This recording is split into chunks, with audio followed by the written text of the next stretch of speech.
Hi, Anita. Like my costume? Too much fun. Too fun, too fun. Haha.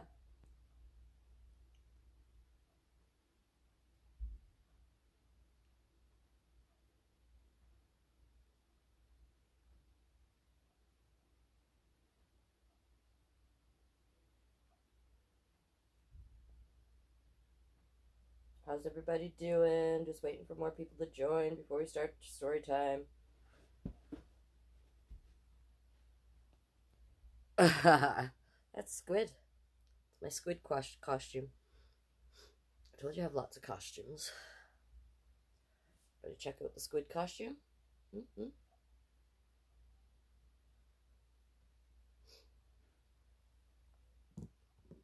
How y'all doing?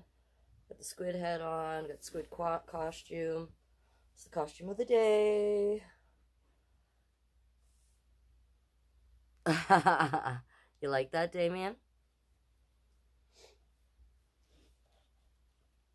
Let's see how many people we got. Give a few more minutes.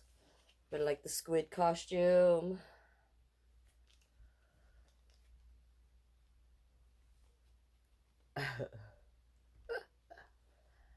All right. Looking good, looking good. It's unique, yes. Yes, it is a very unique costume. You have to come back each day to see what costumes I can pull out of my tickle trunk. My sister likes the costume too. Thanks, Jody. Squidly. You like that? Yes. So, yeah. All right. You're cracking me up. You like that? Squid pun, you had to. Of course you had to. I love it. Excellent. Shall we start off with a story then? All right. So this book was given to me by my sister, who ordered it and sent it up for me. And this one is called Life by Cynthia Rylant and Brendan Wenzel. Life is the name of the book. Is that light too bright back there? Maybe do that. Maybe that's better. A little better. All right. The book is called Life. Written by Cynthia Rylant and illustrated by Brendan Wenzel. Beautiful pictures.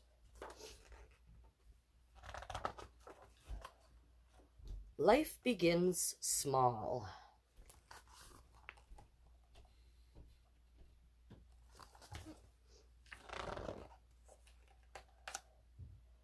Even for elephants. Then it grows.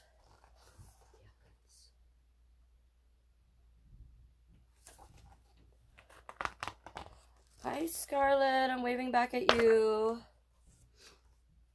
Beneath the sun and the moon.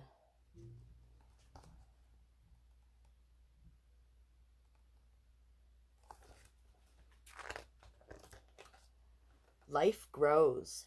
Ask any animal on earth, what do you love about life? What do you love about life? It's a loaded question. Good, everybody there. What do you love? I'm still thinking about that. What do you love about life? Well, you know, right now what I love about life is the fact that I can sit here and read to you all, and you all can join in the book. It's a strange new time that we live in. It's definitely a strange new time that we live in. But you know what? We're going to be okay. Because life carries on. So, all right. So let's carry on with this. And maybe you can ask each other or go throughout the day and ask people, what do you love about life? And have gratitude for what you have. The hawk will say sky. Yeah, I think the hawk would say sky.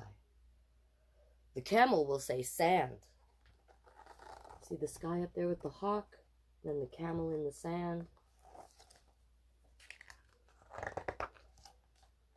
The snake will say grass. Can you see him in there? He's hard to see.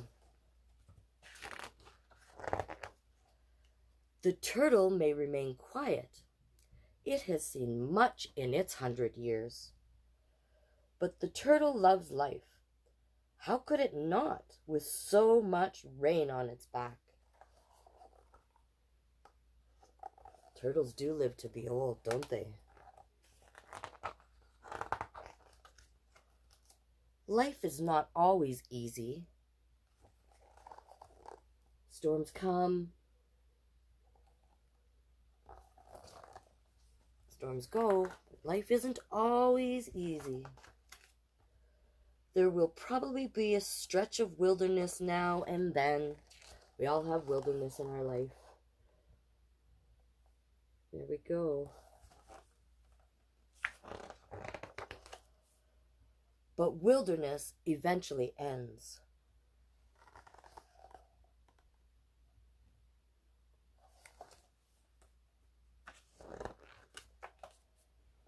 And there is always a new road to take. Look at that. Look at them all. I don't know if you guys can see. Can you see this this family here? Down by, going by the river. Look at that. Too cool. Life is amazing. So many creatures out there. Remember this? In every corner of the world, there is something to love. Oh, yes. How many of you have pets at home? Not all of us have cats and dogs. I mean, I have a cat who's sitting here looking at me strange, but we all have pets at home, don't we? Be it your little brother or sister or a stuffed animal. I have a stuffed animal pet right over here. Right here, see? I have lots behind me, actually. And something to protect. You guys see the gorilla in there? The polar bear?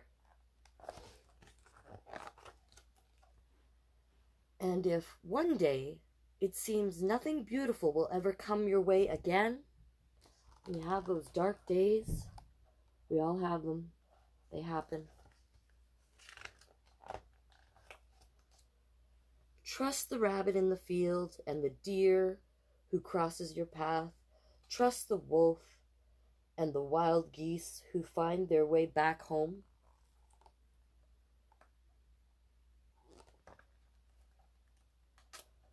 All these know something about life, that everything is changing.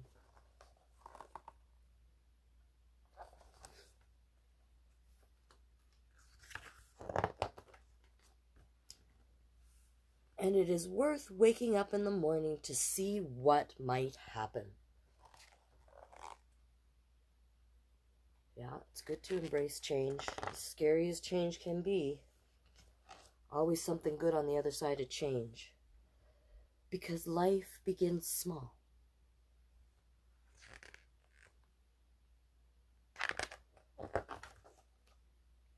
And grows.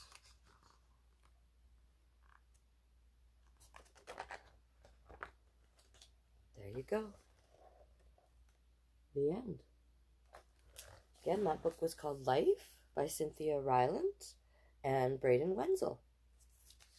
Book number 1. Hope you all liked that one. Still liking my squid outfit. Yeah, I think it's pretty cool. Oh, I don't know if you guys can see up on the wall back here. Drag pit. Picture of Shane over Popcorn's head. Little shameless self-promo. Just kidding. Alright, I'm going to take this hat off for now. Oh, look at that. Do we match? I think we do.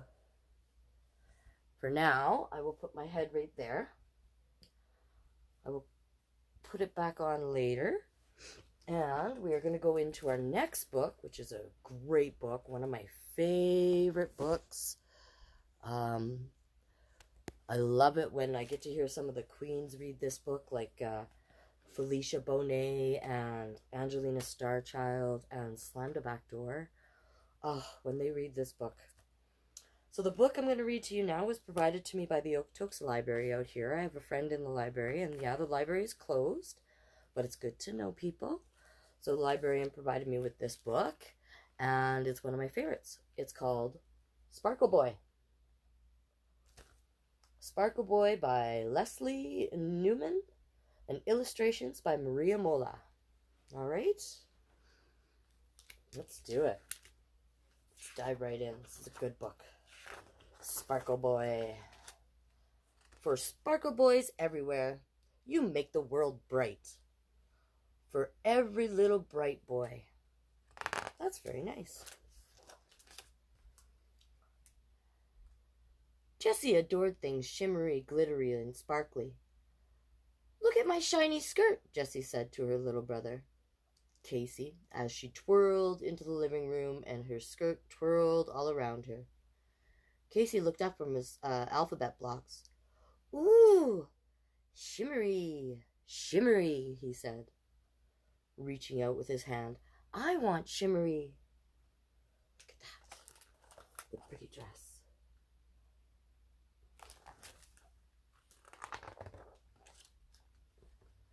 All right. Guess you can't see the book. Okay. Jessie stopped twirling her skirt. Jessie stopped twirling and her skirt stopped twirling. Sorry about that. 2. You can't have a shimmery skirt, Casey, she said. Why? Casey said. Because boys don't wear shimmery skirts, said Jessie. Right, Mama? Mama thought for a minute. If Casey wants to wear a skirt, Casey can wear a skirt, she said. I don't have a problem with that. Mom seems pretty cool. I think I should turn off that back light for you guys. Might make it better. Yeah, it's probably better. Mama went upstairs and came back with a skirt that was too small for Jessie. Here, buddy, she said to Casey. Try this on. Ooh, shimmery, shimmery, Casey said and twirled around as a shimmery skirt twirled around him. Casey twirled and twirled until he got dizzy and plopped down on his bottom. Casey laughed. Jessie frowned. Look at that skirt. That's a beautiful skirt. The next afternoon, Jessie went to a birthday party. When she came home, she raced into the kitchen. Look at my glittery nails, Jessie said, fanning out her fingers. Her nails glittered in the light. Casey looked up from his animal puzzle. Ooh, glittery, glittery, he said, pulling Jessie's hands toward him. I want glittery.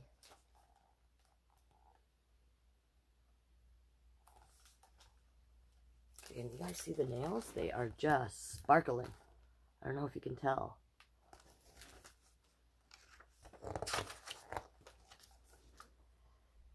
Jessie snatched her hands away. You can't have glittery nails, Casey, she said. Why? Casey asked. Because boys don't wear glittery nail polish, said Jessie. Right, Daddy? Daddy thought for a minute. Most boys don't wear nail polish, he said. But Casey can if he wants to. There's no harm in that. Dad's pretty cool, too. Very nice.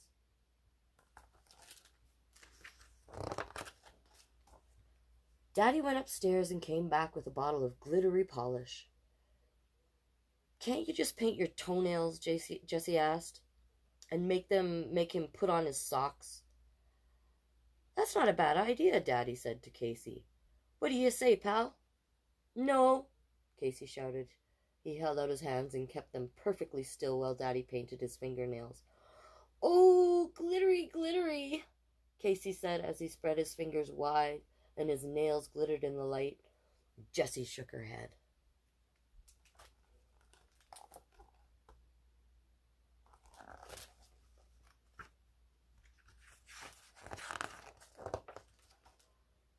The next morning, Jessie and Casey's grandmother came to visit. Abuelita. Ooh, that was tough for me. I like your sparkly bracelets, said Jessie. You can have one. I have plenty, Abuelita said. She took off the bracelet and slid it onto Jessie's wrist. Jessie swiveled her arm back and forth and watched the bracelet sparkle. Casey looked up from his dump truck. Ooh, sparkly, sparkly, Casey said. I want sparkly. Kind of getting a glimpse of how probably my older siblings felt when I was younger.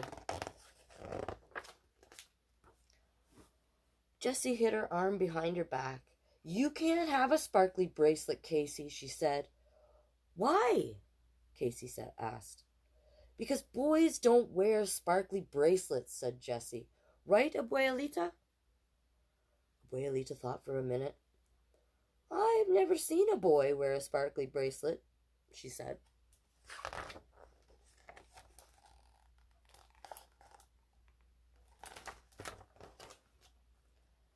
Until now.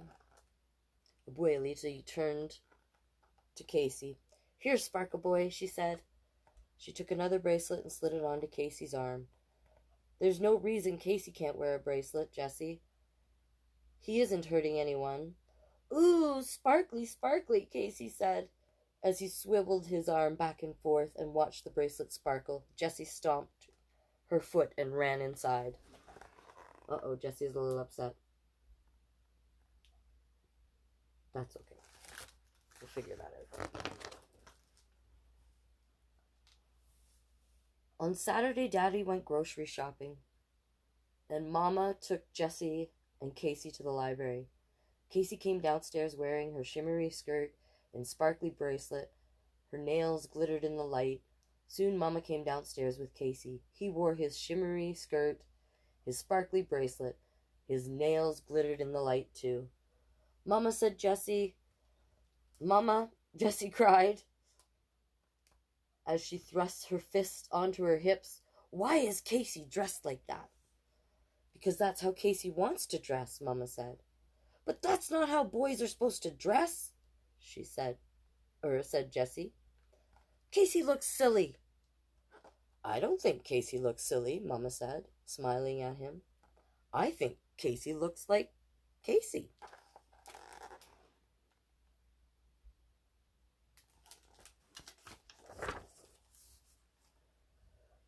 When Jessie, Casey, and Mama got to the library, story time had already started. They sat in the back to listen. After the librarian finished reading, Mama went to the front desk to check out some books. Jessie and Casey waited for her in the children's room. I like your skirt, a girl said to Jessie. And I like your sister's skirt. Jessie didn't say anything. I'm not a sister, Casey said. I'm a brother. You can't be a brother, said the girl. Why? Asked Casey. Because you're a girl, she answered. What? Oh. I got confused there. My bad. I'm a boy, said Casey. You are? An older boy said it. He stared at Casey and then laughed. Hey, look, he called to his friend. A boy in a skirt. The boy's friend laughed, too. Then they knelt in front of Casey. Dude, he said, you can't go around wearing a skirt. Why? Casey asked. Because you look weird and everyone will laugh at you, said the boy. Why? Casey asked again. Because boys don't wear skirts and bracelets and nail polish. Everybody knows that, said the boy. Right? He asked, turning to Jessie. Well, what's Jessie gonna say? Jessie looked at Casey, his face scrunching up like it always did right before he started to cry. Why can't boys wear skirts and bracelets and nail polish? Jessie asked the boys. Because, said one of the boys. It's just the way it is, said the other. Not anymore, said Jessie as she put her arm around Casey's shoulder. Come on, little guy, she said. Let's find Mama and go home. Yay for Jessie for sticking up for her little brother. Jessie and Casey adored all things shimmery, glittery, and sparkly. Look at that. Look at that.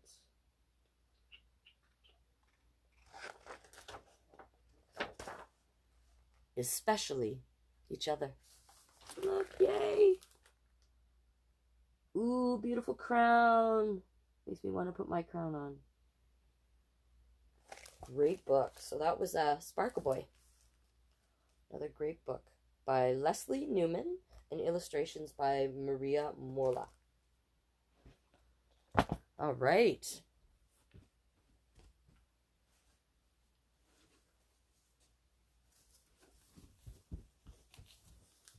Told you I wanted to put my crown on. One more book. One more book. We're ready for our last book. Those of you who are still with me, excellent. Another great book. This one is really good. I love this book. It's called The Sissy Duckling by Harvey Fierstein, illustrated by Henry Cole.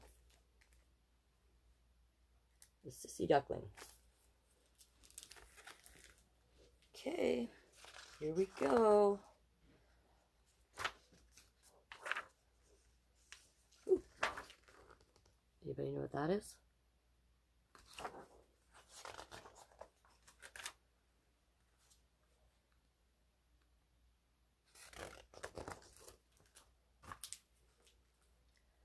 Elmer was the happiest duckling in the whole forest.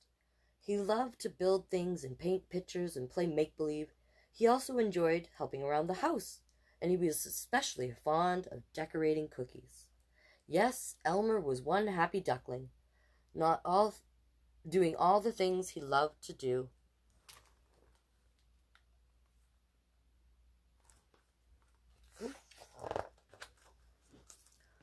Unfortunately, there wasn't a single other boy duckling who liked to do any of the stuff that Elmer did.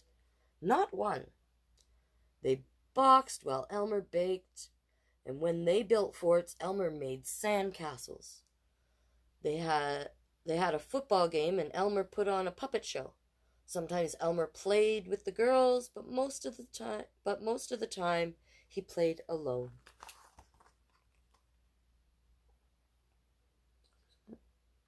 Sandcastles.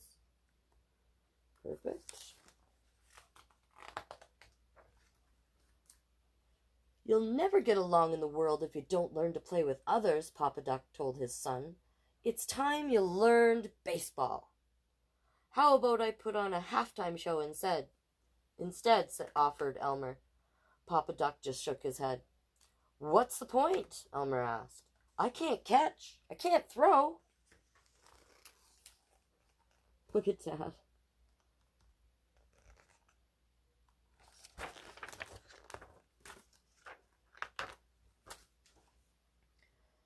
You don't have to catch or throw. Just hit a ball, said Papa, plunking a batting helmet onto Elmer's head.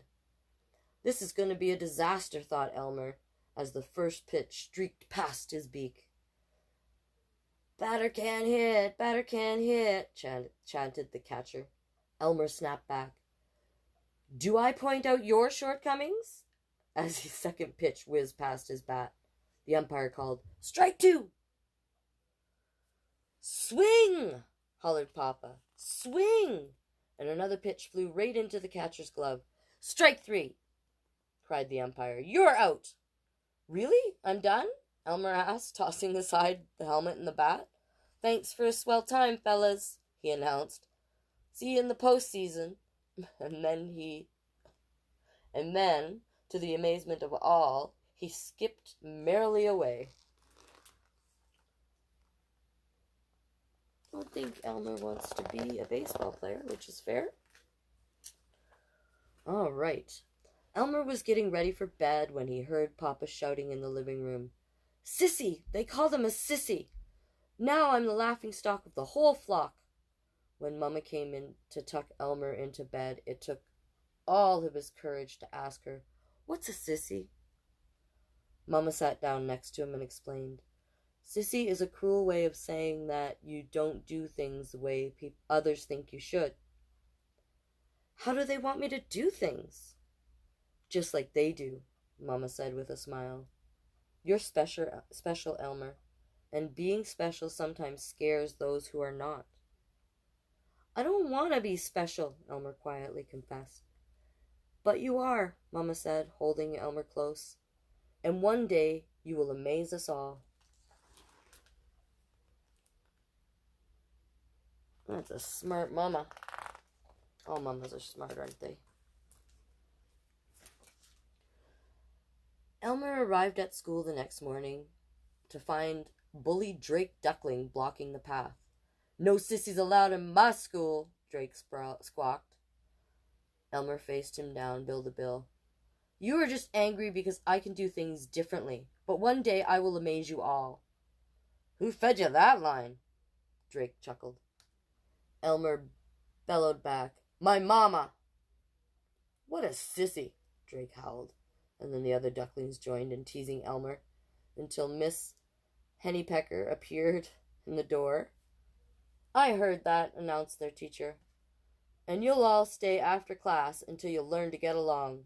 The ducklings grumbled and mumbled and waddled off into the old schoolhouse.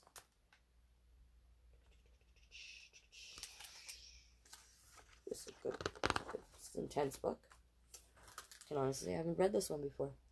Because everyone blamed Elmer for having to stay late, he decided it would be wise to leave. He decided it would be wise for him to leave the school first. He took a good look around before stepping out from behind the door.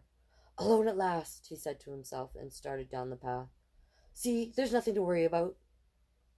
Wanna bet? Came the thundering reply. Drake sprang out from behind his hiding place, his fists raised for a fight. Elmer had no time to think. He made a break towards home, running harder than he had ever run before, with Drake chasing his every step. They jumped the fallen trees, splashed through the puddles, crashed through the branches, and leaped across the stream. Elmer was so frightened that he couldn't catch his breath. Not when he reached his house, not when he got into his room, not even when he locked the door and hid under his bed. Even then, alone in the dark, there was no peace for Elmer. Oh, poor Elmer's not having a good time of it. What is he going to do? He ran away instead of fighting, Papa bellowed. He was being chased, Mama argued back. In a few weeks, we'll have to fly south for the winter. It will be every duck for himself. Only the strong will survive.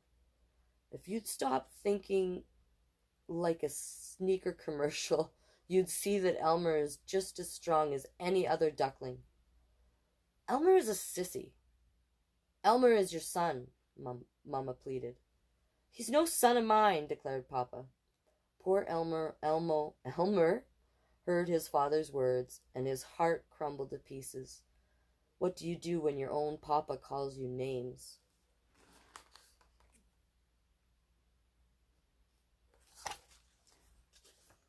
I'm getting sad. It's gonna get bad. It's gonna get good. Elmer didn't want to make Mama unhappy or Papa angry anymore. He filled the pillowcase with his pants and tools and a picture of his parents. He tied up the bundle and carried it away into the night. The forest was dark and silent. Elmer was relieved that there was no one around to see his tears when he slipped into the great pond and swam away from home.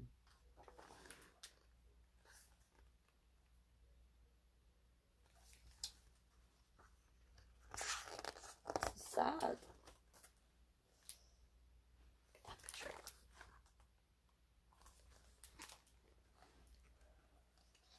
Elmer stepped onto the opposite shore and looked around. He found an old hollow tree hiding deep in the forest. No one will ever find me here, he thought. Just as Elmer had made his own toys, he now used his special talents to make a new home. He built a comfy bed and a warm fireplace and a door to protect him from the chilling winds. "My house has everything I could ever want," he boasted.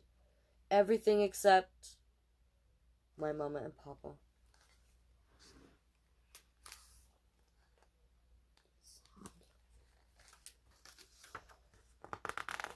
Nice looking place, though. He did a good little job.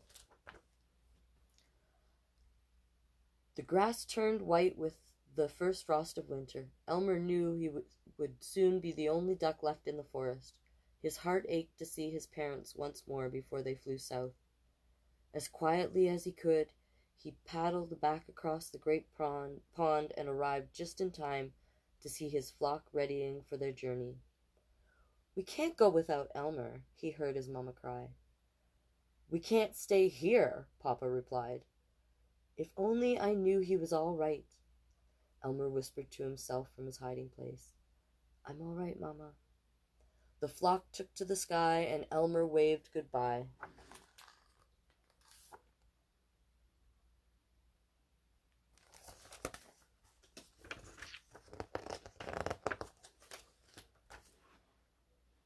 Just then a shot rang out, shattering the cold. Hunters leaped from behind the trees, their guns a-blasting. The ducks screeched in fright, struggling to fly fast and as high as they could. Shot after shot tore through the air, and ducks fell like autumn leaves from the sky. Elmer breathed easier when he saw that most of the flock escaped to the clouds. But then he realized that the hunters and their dogs would be coming. He was about to hide in the pond when he was stopped by the sound of a quiet moan. Uh-oh. Uh-oh. Uh-oh, you guys, yeah, I know, it's sad. It's gotta have a happy ending. Terrified as he was, Elmer followed the sound. He parted the tall grass, and there, to his astonishment, he found his wounded papa. "Fly away, Elmer," Papa pleaded. "You don't need to see any other ducks coming back to rescue me. For once in your life, can't you act like a normal duck?" he argued. "Forget me and save yourself. That's what every other duck would do." With all his strength, Elmer lifted the old duck and carried him back safely to the safety of the pond. It may not have been what any other duck would do, but Elmer knew in his heart that it was the right thing for him to do. Okay, Elmer rocks.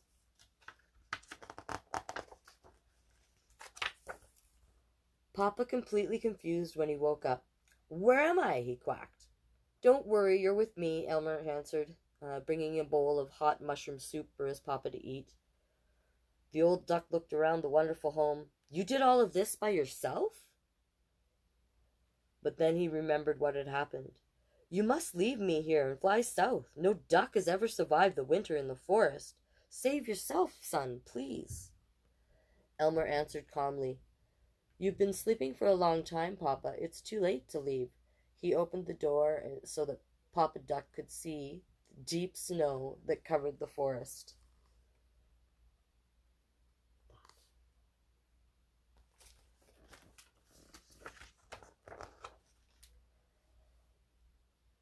"Oh, son, what have I done to you?"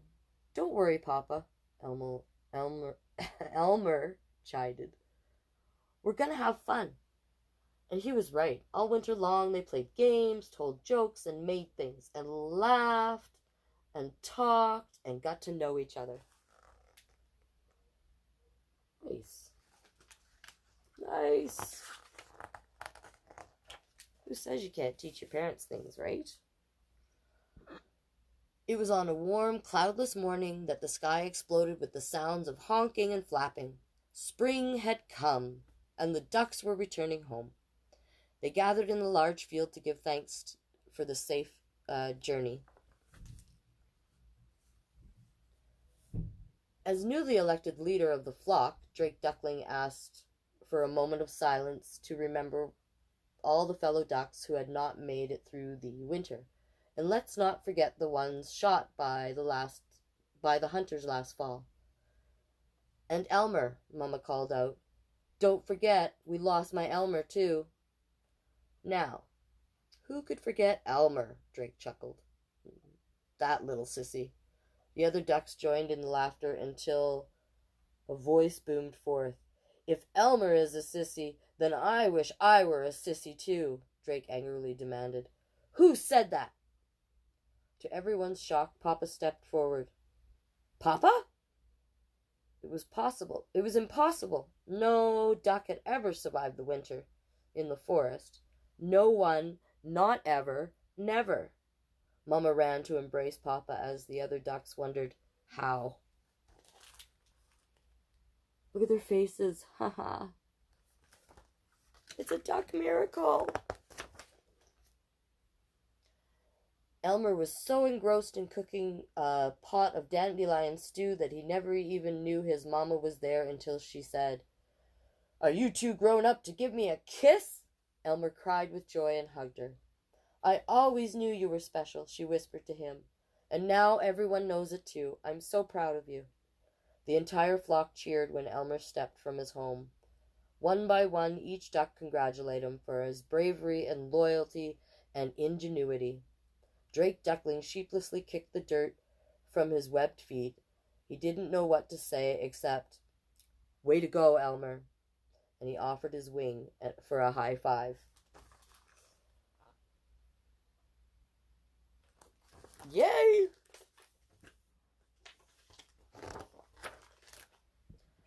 Elmer took a deep breath and then spoke his mind. I want to make one thing perfectly clear. Queer? Ha! Clear. Ah, I'm the same duck I've always been. I have not changed. I'm a big sissy and proud of it. Drake took a step forward. You haven't changed, but maybe I have. Again he offered his wing, and this time Elmer slapped it back hard as the flock surrounded their hero. Yay! The flock hero, I love it. Over the years, Elmer learned that he was not very different at all. Out in the world, he met lots of other ducks just like himself. No, Elmer was no different, but he always did remain special.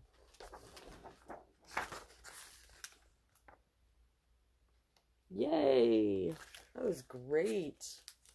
Love it. So that was the Sissy Duckling by Harvey Fierstein. There's a picture of him on the back. Look at that. Cheeky. But yeah. 3 books. We are done. And there's actually still some people here. Oh, I love you guys. So those of you who don't know, I do readings Tuesday, Thursday, Saturday, Sunday. So tomorrow again at 3. Yeah. Live on Facebook and Instagram, and I got some more books kicking around. We might have to start over again soon, but we'll just keep going and keep reading, and as long as I have people viewing, I will keep doing this. I thoroughly enjoy it. Thank you. Yeah, it was a lot of fun. It's good.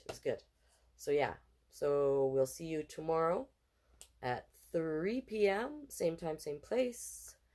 So yeah, thank you all, and peace out.